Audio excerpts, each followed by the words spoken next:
Ylferion was just a hatchling when the monks found him, abandoned and alone on steps to their monastery. To this day, it's never been uncovered as to how he arrived.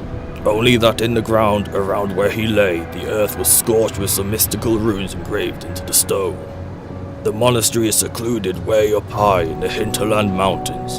Only the strong and determined survive the perilous journey to reach the summit. The monastery houses many of the races, but never has it hosted a Chromatic Dragonborn before. Due to them craving power and following darker paths, the monks took Ylferion's arrival as a sign from the gods, sent here to see if they can put the young dragon on a more righteous path. The monks who live here are holy warriors that have endured intense training of the mind, body, and soul to become divine weapons. Their goal is to eliminate any threat of evil on this plane of existence, should it ever be threatened. Most initiates are recruited as children so that the monks can begin molding them while they're in their youth.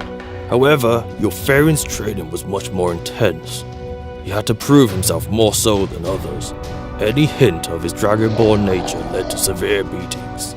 Ylferion found it difficult to let go of his Dragonborn heritage, which slowed him down a great deal. It was hard for him to not feel pride after he succeeded in training, to not feel envious of those who outperform him in combat. The most difficult test was not to quicken to anger whenever he got upset. The monks' training can easily be seen as brutal, yet they see this as a necessity. It is not uncommon to go weeks without food and water, to be forced to go without sleep and comfort for nights on end.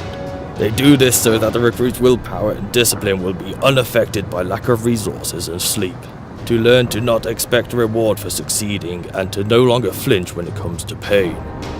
These are all lessons sorely needed. The monks refused to give up on training the young dragon until he mastered all of their teachings, conquering mastery of mind, body, and soul. Years of dedicated training went by.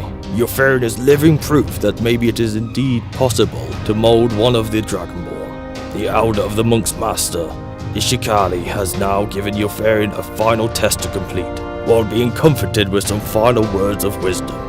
Anger is an acid that can do more harm to the vessel in which it is stored than to anything on which it is poured. His task is to explore the world and study how it works. To live among its people, explore the continents and see all the wonders the world has to offer, whilst always on the lookout for evil wherever it lurks and snuffing it out before its corruption can spread. He is to be an example to others, a living weapon of divine justice, a defender of all that is good, and when the time comes, one day he shall return.